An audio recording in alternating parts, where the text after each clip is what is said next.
9 වසර 11 පාඩම බෞද්ධ විහාරයක අංග. නමෝ බුද්ධාය ආයුබෝවන්. එන්න දරුවනි, අද අපි හැමෝම එකතු වෙලා චාරිකාවක් යමු. ශ්‍රද්ධාවෙන් හද මඩල පුරවාගත් බෞද්ධ අප සැමගේ ඕනෑම සතුටකදී දුකකදී අපේ සිහියට නිතැතින්ම නැගෙන ക്ഷേම භූමියයි පන්සල. ඒ නිසාම වෙන්න ඇති වැවයි දාගබයි ගමයි පන්සලයි යන සංකල්පය සිංහල සංස්කෘතිය තුළ බිහි වුණේ. ගහට පොත්ත වගේ, පොත්තට ගහ වගේ ලෞකිකවත් ආධ්‍යාත්මිකවත් දැඩි බැඳීමක් බෞද්ධ සිංහලයන් හා මහා සංඝරත්නය අතර තිබුණා. අපේ රට ජාතිය ආගම සංස්කෘතිය රකින මූලස්ථානය වුණේ පන්සල. මේ දාගබ් වහන්සේ, පෙහෙර වහන්සේ, චෛත්‍ය රාජානන් වහන්සේ, ශාරීරික චෛත්‍ය වගේ නම් වලින් මේ දාගබ් වහන්සේ හඳුන්වනවා. වැවට ඉහළින් උස් භූමියක මුළු ගමටම දර්ශනය වනසේ සුදු පැහැෙන් බබලන චෛත්‍ය රාජානන් වහන්සේ ගමටම ආශිර්වාදයක්. මෙහි සම්බුදුරජුන්ගේ ශාරීරික ධාතුන් තැන්පත් කර තිබෙනවා. වටේට බැඳුණු ප්‍රාකාරය චෛත්‍ය ආරක්ෂා කරනවා. චෛත්‍යයට පිවිසෙන තැන සඳකඩ පහන දෙපස මුරගල් සහ අත්වැට ලෙසින් කොරවක් ගලින් යුක්ත වෙනවා. අපේ රටේ පැරණිම දාගැබ ගිරිහඩු සෑය. ඒ තපස්සු බල්ලොක වෙළඳ දෙබෑයන් විසින් නිදි කළ බව දැක්වෙනවා. ඊළඟට පැරණිම චෛත්‍යයේ මයංගන දාගැබ ජීවමාන බුදුන්සේ සලකා අපි දාගැබ් වහන්සේ වන්දනා කරනවා. දාගැබ් ඉදිකර ඇති හැඩය අනුවත් වර්ග 6ක් තිබෙනවා. ඒ බුබුලාකාර දිය බුබුලක හැඩය, ගණ්ඨාකාර ගණ්ඨාරයක හැඩය, ධාන්‍යාකාර ධාන්‍ය ගොඩක හැඩය, ගටාකාර කලයක හැඩය, ආමලාකාර නෙල්ලි ගෙඩියක හැඩය, පත්මාකාර නෙළුමක හැඩය වශයෙන් වර්ග 6ක් විදිහට දාගැබ් ඉදිකර ඇති හැඩය අනුව වර්ග වෙනවා. චෛත්‍ය වහන්සේ විහාරස්ථානයක ඇති ප්‍රධානම සහ අතිපූජනීයම ස්ථානයයි. එන්න පුතේ, දැන් යමු අපි බෝධීන් වහන්සේ බලන්න. මේ වැඩ සිටින්නේ බෝධීන් වහන්සේ.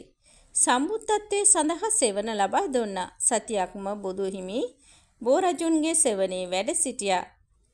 බුද්ධ නේත්‍රයෙන් අනිමිස ලෝචන පූජා ලැබුවා. එසේ වැඩ සිටි විජයශ්‍රී ජයශ්‍රී මහා බෝධීන් වහන්සේගෙන් පැවතෙන බෝධීන් වහන්සේ පාරිභෝගික චෛත්‍ය ලෙසත් හඳුන්වනවා. සංඝමිත්තා මහරහත් තෙරණිය විසින් ගෙනෙන ලද ජයශ්‍රී මහා බෝධීන් වහන්සේ අනුරාධපුර මහමෙවුනා උයනේ උඩමළුවේ වැඩ සිටිනවා. උන්වහන්සේ වටා ආරක්ෂාවත් ගෞරවයත් සඳහා රන්වැටක් ඉදිකර තිබෙනවා. ආරක්ෂාවට වටා ඉදිකර ඇති ප්‍රාකාරය බෝධි ප්‍රාකාරය. බෝමළුව සුදු වැලි අතුරා මල් ආසන හා පහන් වැටි තබා තිබෙනවා.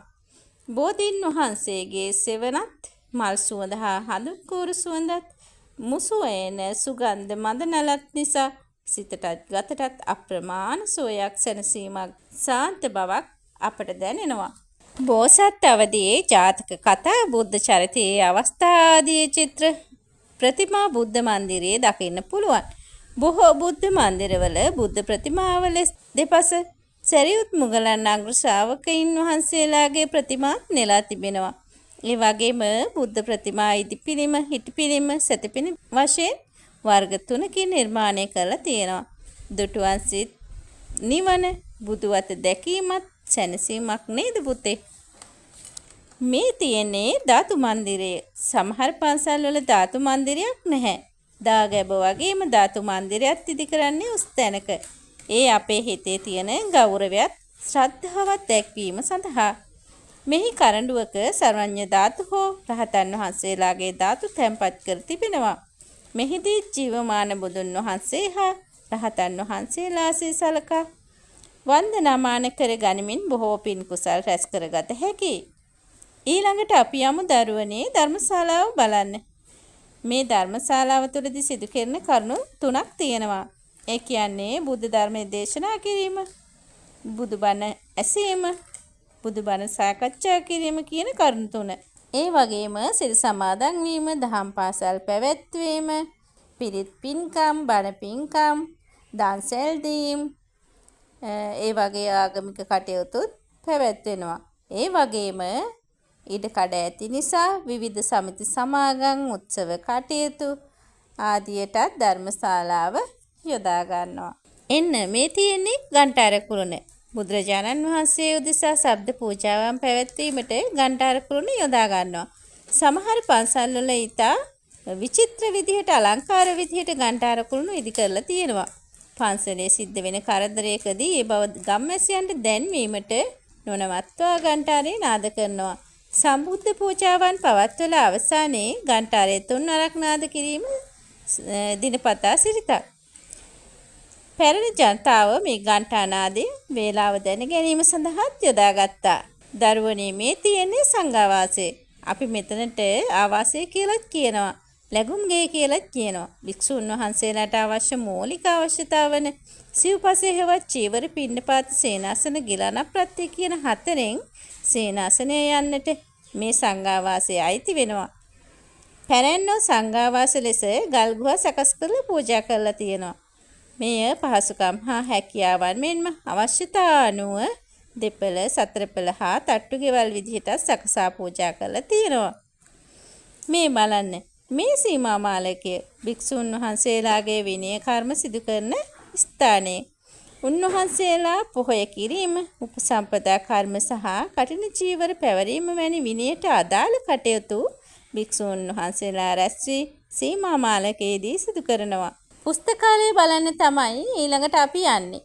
ධර්ම ශාස්ත්‍ර ඥානය වැඩි දියුණු කරගන්නට උපකාර වන පොත් සංග්‍රහ පුවත්පත් රැස් කර තබා තිබෙන ගොඩනැගිල්ල තමයි පුස්තකාලය කියන්නේ. මෙතන භික්ෂුන් වහන්සේලාට වගේම ගමේ ඉගෙන ගන්නට කියවන්නට කැමති සෑම දෙනාටම ඉතා ප්‍රයෝජනවත් තැනක්. ගොඩක් පන්සල්වල වෙනම පුස්තකාල ගොඩනැගිල්ලක් නැහැ.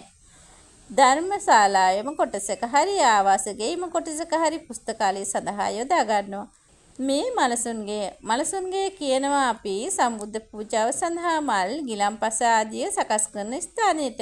මේ ස්ථානයේ සිට පූජාවන් සකස් කරලා ත්‍රිවිධ චෛත්‍ය කරා ඒ පූජාවන් වැඩම කිරීම සිදු කරනවා. බොහෝ පන්සල්වල මෙහෙම සම්බුද්ධ පූජාවන් සකස් කිරීමට වෙනම තැනක් නැහැ. දානශාලාවේදී හරි ධර්මශාලාවේදී හරි ඒ කටයුත්ත සිදු කරනවා. මේ තියෙන්නේ සක්මන් මළුව. භික්ෂුන් වහන්සේලාට සක්මන් කරමින් භාවනා කරන්නට තමයි සක්මන් මළුව සකස් කරන්නේ. ගල් කැට ආදී ඉවත් කරලා බිම වලගොඩලි සම කරලා සකසලා සුදු වෙඩි ඇතිරීමෙන් සක්මන් මළුව සකස් කර ගන්නවා. සමහර පන්සල්වල සක්මන් මළුවක් නැහැ.